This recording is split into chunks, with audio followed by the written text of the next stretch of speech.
नमस्कार, स्वागत है आप सभी का प्रोग्रेसिव इंडिया में। मैं हूं आपके साथ विद्यासागर। नेशनल हेराल्ड केस में आज कांग्रेस नेता राहुल गांधी की प्रवर्तन निदेशालय के सामने दिल्ली में पेशी हुई है।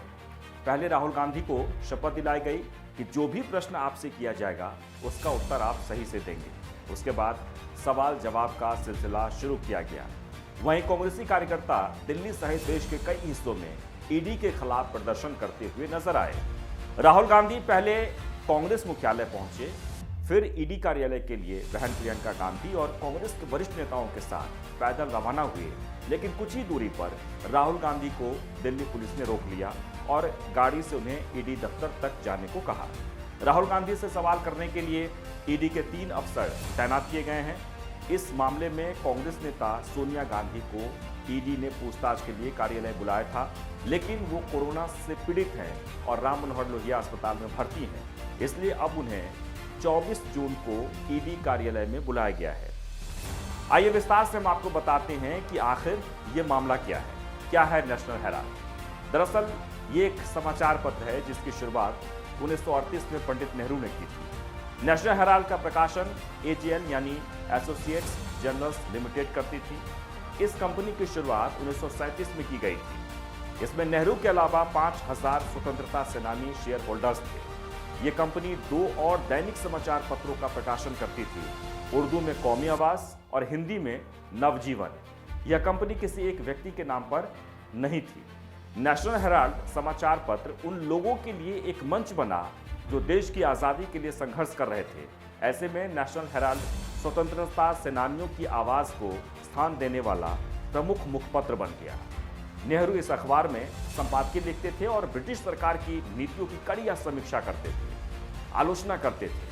अंग्रेजी सत्ता को अखबार का यह तेवर काफी तकलीफ देने लगा और आखिरकार 1942 में अंग्रेजों ने इस समाचार पत्र को प्रतिबंधित कर दिया। काफी जद्दोजहद के बाद 1945 में इस अखबार को फिर से शुरू किया गया। जैसा कि आप जानते हैं कि 1947 में भारत को आज़ादी मिली, नेहरू देश के प्रधानमंत्री बने और उन्होंने अखबार के बोर्ड के अध्यक्ष के रूप में इस्तीफा दे दिया। लेकिन अखबार का प्रकाशन जारी रहा।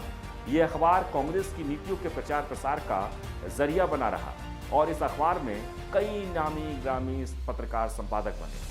इस बीच 1962-63 में 0.3365 एकड़ जमीन दिल्ली मथुरा रोड पर 5A बहादुर शाह जफर मार्ग पर एसोसिएट्स जर्नल्स लिमिटेड को आवंटित की गई।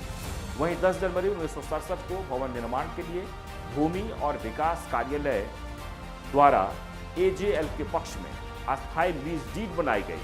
इसमें कहा गया कि बिल्डिंग का इस्तेमाल सिर्फ प्रेस चलाने के लिए किया जाएगा। अब चलिए आगे आते हैं। साल 2008 में कांग्रेस की अगुवाई में जब यूपीए सत्ता में थी तो वित्तीय घाटे के कारण अखबार का प्रकाशन बंद कर दिया गया। लेकिन कांग्रेस ने नेशनल हेराल्ड का प्रकाशन फिर शुरू करने के लिए 2008 में एसोसिएटेड जर्नल्स लिमिटेड को 90 करोड़ का कर्ज दिया। लेकिन फिर भी अखबार का संचालन संभव नहीं हो पाया और एजेएल इस कर्ज को वापस कांग्रेस को नहीं चुका पाया। इसके बाद कांग्रेस ने 26 फरवरी 2011 को कांग्रेस ने एसोसिएट जर्नल्स लिमिटेड की 90 करोड़ रुपए की देनदारियों को अपने जिम्मे ले लिया था। 2011 में एक नई कंपनी की एंट्री होती है जिसका नाम है यंग इंडिया लिमिटेड। हम ये इसलिए आपको बता रहे हैं कि नेशनल हेराल्ड को लेकर आज दिन भर गहमागहमी रही और राहुल गांधी की जो पेशी हुई थी इसमें कांग्रेस लगातार कांग्रेस की तरफ से कहा जा रहा है कि ये जो भी हो रहा है वो राजनीति से प्रेरित है। लेकिन इसके पूरे बारीकी को समझना बहुत ज़रूरी है, इसलिए हम आपको एक एक पॉइंट के साथ डेट वाइज हम आपको बता रहे हैं कि नेशनल हेराल्ड को लेकर यानी 1938 से अब तक क्या हुआ है और इस मामले में क्यों पेशी हुई है राहुल गांधी की ईडी के सामने। तो 2011 में घाटे में चल रही इस कंपनी के होल्डिंग यंग इंडिया लिमिटेड को ट्रांसफर कर दिए जाते हैं।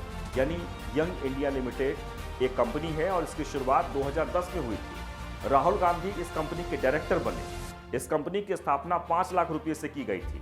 इस कंपनी का 38% शेयर राहुल गांधी के पास, 38% शेयर उनकी मां सोनिया गांधी के पास थे। बाकी के 24% शेयर कांग्रेस नेता मोतीलाल वोरा, ऑस्कर फर्नांडिस, पत्रकार सुमन दुबे और कांग्रेस नेता सैम पित्रोदा के पास थे। कांग्रेस का कहना है कि ये अलाभकारी कंपनी है और इसके शेयर धारकों और डायरेक्टर्स को कोई लाभांश नहीं दिया गया है। साल 2012 में बीजेपी नेता सुब्रमण्यम स्वामी ने निचली अदालत में एक शिकायत दर्ज करवाई। उन्होंने आरोप लगाया कि यंग इंडिया लिमिटेड द्वारा एसोसिएटेड जर्नल्स लिमिटेड के अधिग्रहण में धोखाधड़ी, विश्वासघात किया गया। इसमें कांग्रेस के कुछ नेता शामिल थे। स्वामी का आरोप था कि YIL ने गलत तरीके से नेशनल हेराल्ड पर कब्जा किया था। स्वामी का आरोप है कि गांधी परिवार ने कांग्रेस पार्टी के फंड का इस्तेमाल कर AJL का अधिग्रहण कर लिया। स्वामी के आरोपों की माने तो इसका उद्देश्य एसोसिएट्स जर्नल्स लिमिटेड की 2000 करोड़ रुपए की संपत्ति पर कब्जा करने की कोशिश थी। स्वामी का आरोप है कि यंग इंडिया लिमिटेड ने 90 करोड़ रुपए की वसूली के अधिकार को प्राप्त करने के लिए मात्र 50 लाख रुपए का भुगतान किया था, जो कि एसोसिएटेड जर्नल लिमिटेड पर कांग्रेस पार्टी का बकाया था। 2010 में यंग इंडिया ने इस 50 लाख के बदले कर्ज को माफ कर दिया और AJL पर यंग इंडिया का नियंत्रण हो गया। स्वामी ने यह भी आरोप लगाया है कि यंग इंडिया ने AJL की दिल्ली, NCR, लखनऊ, मुंबई और दूसरे शहरों में मौजूद संपत्तियों पर कब्जा कर लिया है। सुब्रमण्यम स्वामी ने इस मामले में सोनिया गांधी और राहुल गांधी के खिलाफ केस दर्ज कराया। स्वामी ने आरोप लगाया है कि गांधी परिवार ने छल कपट का इस्तेमाल करके लाखों की संपत्ति को दुर्भावनापूर्ण तरीके से अधिग्रहण किया।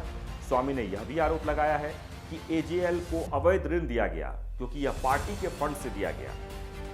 अब इस मामले में ED की जांच शुरू हुई। 2014 में ED ने इस केस की जांच शुरू की। ED यह पता लगाना चाहती थी कि क्या इस केस में किसी तरह की मनी लॉन्ड्रिंग तो नहीं हुई। ED की जांच चलती रही। 26 जून 2014 को अदालत ने सोनिया और राहुल को समन जारी किया। सितंबर 2015 में ED ने फिर से इस केस की जांच शुरू की। 19 दिसंबर 2015 को सोनिया गांधी और राहुल गांधी इस मामले में पटियाला कोर्ट में पेश हुए और अदालत द्वारा उन्हें जमानत भी मिल गई। 2016 में भी इस केस में सुनवाई चलती रही। सुप्रीम कोर्ट ने सोनिया राहुल के खिलाफ चल रहे मामलों की सुनवाई पर रोक लगाने से इनकार कर दिया, लेकिन सोनिया गांधी, राहुल गांधी समेत अन्य नेताओं को इस मामले में निजी रूप से अदालत में हाजिर होने से छूट दे दी।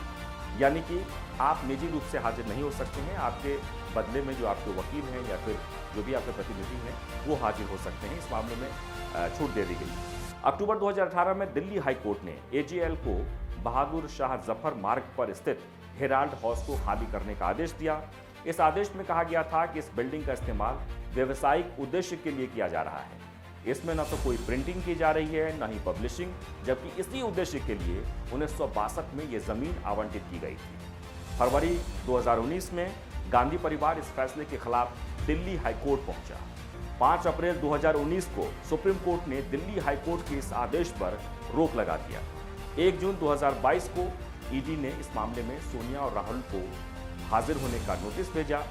कांग्रेस ने कहा कि ये राजनीतिक बदले की भावना से प्रेरित कार्रवाई है और वे झुकेंगे नहीं। फिलहाल आज राहुल गांधी ED के सामने पेश हुए। सोनिया गांधी, चूंकि वो कोरोना पीड़ित हैं, इसलिए उन्हें एक बार फिर से 24 जून को बुलाया गया है।